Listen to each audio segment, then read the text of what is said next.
Bom, vamos continuar o conteúdo. A última parte, as limitações do direito de propriedade, a gente vai tratar do tombamento e da desapropriação. Essas aulas eu gosto muito de fazer perguntas, né, porque são tópicos mais próximos da realidade. Todo mundo já ouviu falar de tombamento, todo mundo tem uma noção geral, um conhecimento geral do que é tombamento, eu imagino. O que é efetivamente tombamento? Essa imagem tem mais graça quando a gente está em aula. Né? Tem aquela música, pesquisem. Primeiro, da onde surge a expressão tombamento? Tombamento está ligado a inscrever nos livros de tombo. Quando eu inscrevo uma propriedade num livro específico, e era livro de papel, né? Que eram os livros de tombo. O que livro? É a forma como se utilizava para fazer registros públicos. Se vocês pegarem os registros de imóveis, vocês vão ver que tem livro 1, livro 2, e a lei estabelece o que significa cada um daqueles livros, que tipo de alteração é registrado em cada livro. Da mesma forma, eram feitos os tombamentos, se registrava que um imóvel estava tombado. O que é tombado? Significa que esse imóvel começa a possuir algumas restrições. Então, onde é que está previsto o tombamento? Já vou falar um pouquinho melhor sobre o conceito, mas está previsto na Constituição, artigo 216, constitui patrimônio cultural brasileiro. Parágrafo 1º. O poder público, com a colaboração da comunidade, promoverá e protegerá o patrimônio cultural brasileiro por meio de inventários, registros, vigilância, tombamento e desapropriação e de outras formas de acautelamento e preservação. Quem é que pode tombar um bem? Todos os entes da federação. Nós podemos ter um tombamento federal, estadual e municipal. Isso é uma coisa que também as pessoas às vezes confundem, né? A gente pensa sempre num órgão específico de tombamento, de IFAM, mas tanto a União quanto os estados e os municípios eles podem ter bens que têm interesse diferente. Eu posso ter uma casa que tem valor histórico para um município, mas para o estado não tem valor histórico, ou tem menos valor histórico. E para a União nem se fala, o Brasil é muito grande, o Brasil é muito diverso. Então, a União tem o dever de preservar o patrimônio que tem interesse nacional e também os interesses locais. Então, ela pode tombar bens de interesse local.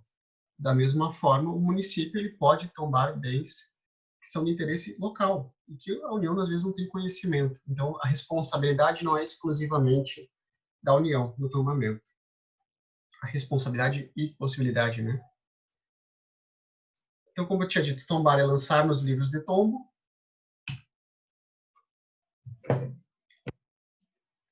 Tombamento é um ato administrativo. Nós temos atos e fatos, ele é um ato administrativo no qual vai ser declarado um valor histórico. Então, eu não altero propriedade, não é como a desapropriação, não é uma restrição ao bem do uso dele, né? Eu não posso, até é uma restrição do uso, na verdade mas eu não vou ocupar esse bem. Tá? Eu, enquanto Estado, não ocupo esse bem. Eu não sei porque eu sempre falo na primeira pessoa, eu, Estado, né? Eu sou um professor de iniciativa privada e falo, eu não vou falar do Estado. Esqueça, o Estado, ele não vai ocupar esse bem tombado. Ele simplesmente vai impor algumas restrições no uso. A principal dela é a imodificabilidade. Eu não posso modificar o bem. Para que serve o tombamento? Para evitar a depreciação dos bens.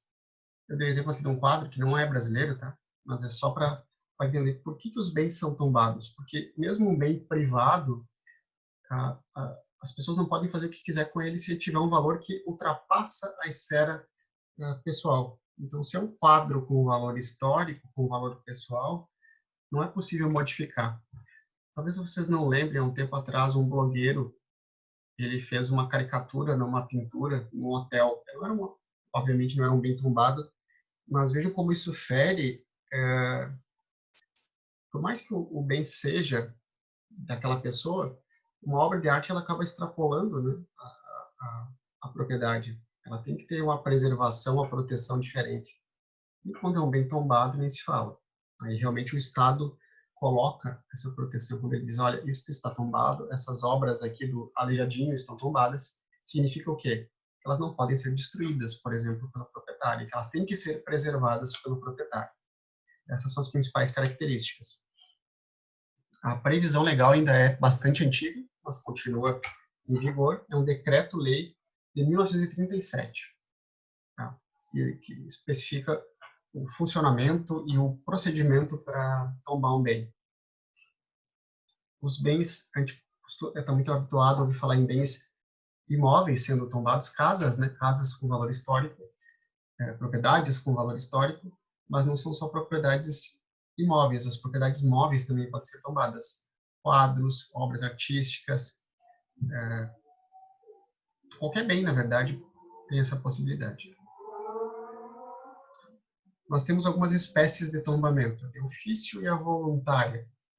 A de ofício, ela incide sobre bens públicos, o Estado diz isso vai ser tombado e, em princípio, não existe possibilidade de recusa do órgão público. Então, a União diz esse prédio vai ser tombado, ele é um bem, ele é um prédio público, isso vai ser feito de ofício, sem necessidade de contraditório. Voluntário, quando é sobre bem privado, a pedido da pessoa ou com a concordância, a pessoa pode pedir que um bem seja tombado para preservar. Por exemplo, eu sou proprietário de um bem que eu acredito que tem um valor histórico e eu busco uma isenção fiscal, porque no meu município existe isenção fiscal do IPTU para bens tombados. Isso é possível. Vejam, é possível, mas não é obrigatório que exista essa isenção. Então, peço para que esse meu bem seja tombado para que eu ganhe este benefício. Alguns municípios adotam, outros não. Isso, inclusive, gera uma grande discussão, porque nós temos bens tombados pela União e o benefício é municipal. Então, o município não tem muito interesse em conceder essa isenção, né? Porque há poucos bens tombados do município, comparando, né?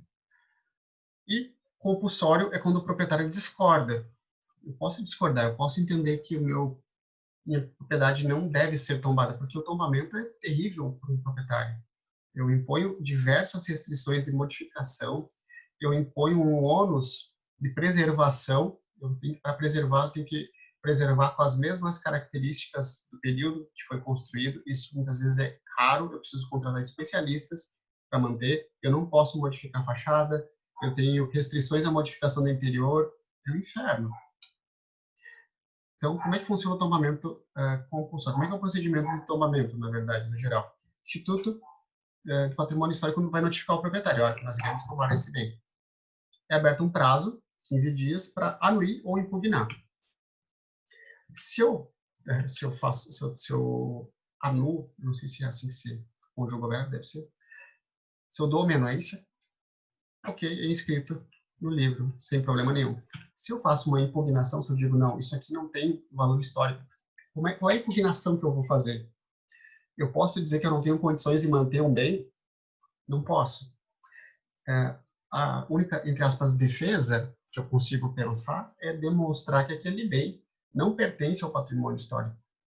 Como que eu vou demonstrar isso? Eu posso demonstrar, por exemplo, que ele é uma cópia estética de um período. Cópia estética e arquitetônica, né? Nós copiamos uma casa do século XV porque nós estamos num bairro que tem essa característica. Mas, na verdade, a casa foi feita no século XX. Então, essa seria uma das formas de defesa, demonstrar que não existe valor histórico naquele bem. Fora isso, é muito difícil. O município pode, eu falei que todos os entes da federação podem tombar bens. O município pode tombar um bem do Estado ou da União, de propriedade do Estado ou de propriedade da União. Ou seja, eu posso não observar essa hierarquia. Posso. É possível. Não existe hierarquia na relação do tombamento, até porque eu não retiro a propriedade, eu só imponho uma restrição. E a União pode ser proprietária de um casarão, por exemplo, que é de interesse histórico do município. E é muito comum isso acontecer. A União, os estados ocuparem casarões históricos, prédios históricos, que têm um valor histórico.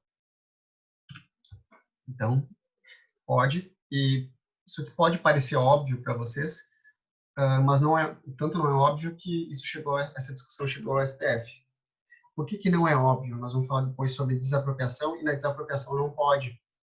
O município não pode desapropriar bem do Estado e Estado da União. O contrário, pode. O Estado pode desapropriar um bem do município e a União pode desapropriar um bem do Estado. Só que o tombamento não tem essa restrição. Quais são os efeitos principais do tombamento? Ele vai ser inscrito, né? Vai ter uma inscrição, vai ter uma averbação na matrícula do imóvel, impossibilidade de modificar o bem. Ele, para ser modificado ou restaurado, eu preciso de autorização do órgão que instituiu esse tombamento. Limites à venda, à alienação. Existia limite para venda em qualquer hipótese, existia um direito de preferência. Isso foi revogado, tá? O que era o direito de preferência? Eu queria vender um bem que era tombado, minha casa é tombada, eu quero vender, eu preciso ofertar pelo mesmo preço primeiro para o Estado, para o ente que tombou. Então, existia um direito de preferência do Estado. Vejam como isso é ruim, né? Eu perco muita da minha liberdade mesmo para vender. E essa alienabilidade, esses limites de alienabilidade permanecem em relação aos bens públicos. Então, se pertence ao domínio público, ele vai se tornar inalienável. Eu não posso vender ele. Não posso desafetar esse bem para vender para um particular. Eu posso vender ele para vender, trocar, entregar para outro ente público. Isso não tem problema. Agora, para entes privados, eu não posso. Novamente, eu não posso, o Estado não pode. Os privados permanecem alienáveis, mas com alguns limites. Por exemplo, bens móveis, eu preciso notificar se eu for efetuar uma venda. Se for deixar o país, etc. Porque o Estado tem que manter o controle de onde está esse bem. Perdão. Fiscalização, outros efeitos. O bem pode ser fiscalizado a qualquer momento para ver se está tudo de acordo, se não foi, as pessoas podem ofertar denúncia em relação à má utilização, à depredação dos imóveis. Podem ser impostas restrições aos vizinhos. Então, os imóveis vizinhos também têm que observar algumas regras. Por isso que em áreas que têm bens tombados, vocês não vão encontrar grandes prédios. É só vocês olharem ali Santo Antônio de Lisboa. Não tem grandes prédios ali, só casas baixas. Porque aquela área toda, ela tem prédios tombados. Quando eu digo prédios, entendam casas, tá? Entendam propriedade. Colocar cartazes, enfim, tudo que modifique a estética do local fica restrito. E como é que eu restringo isso? Obviamente, impondo multa. Não é simplesmente dizendo que não pode. E o proprietário tem o dever de proteger e manter o bem íntegro. Em relação aos prédios vizinhos, talvez vocês lembrem disso, já faz tempo, 2016, o Gedel Vieira Lima, ele tentou intervir no IFAM, porque ele era sócio ou proprietário, enfim, do empreendimento gigante, lá em Salvador, se não me engano, que ia construir torres enormes, com 30 andares, ao lado do Pelourinho. E ele queria autorização do IFAM para construir, e tentou intervir junto ao presidente do IFAM. Inclusive, o presidente pediu exoneração do cargo. Foi um caso bastante polêmico. Ele veio a público dizer que ele estava sendo pressionado pelo Gedel, que era ministro no governo do Temer. O Gedel, acho que era das malas, inclusive, tinha os casos de corrupção, né? Que ele dá 5 milhões, acho que é o Gedel Vieira Lima, que também está sendo levantando falso, mas eu sempre confundo os ministros ali naquele período. Mas, enfim, não pode, tá? Tem que observar, tem que preservar a vista livre, não é só uma questão do imóvel em si, da vizinhança. Aqui tem a notícia, depois dei uma lida, se quiserem dar uma pausa, não vou ler isso agora, para tentar tocar um pouquinho. E o que acontece se o proprietário não tem condições de manter o imóvel? O bem foi tombado, digamos que eu herdei um bem tombado, e eu não tenho condições de manter esse bem. Não tenho, eu não tenho renda. Isso acontece muito em São Paulo, com algumas casas gigantes que têm IPTU alto, em zonas ricas, zonas caras, e casarões gigantes. As pessoas não têm como manter. Acabam perdendo, muitas vezes, esses imóveis ou deixando eles serem tomados, como vocês veem muitas vezes. E é o que acaba acontecendo muitas vezes. E seguida me perguntam assim, tá, mas aí né? Está lá jogado. Eu conheço um bem que é tombado e está jogado. E quem é a responsabilidade? A responsabilidade é do proprietário. Se ele não tem dinheiro, ele tem que informar. Tá? Ele tem que informar para que sejam tomadas providências, inclusive uma eventual desapropriação. O Estado tem o dever de preservar aquele bem. É possível pedir ainda o levantamento do tombamento.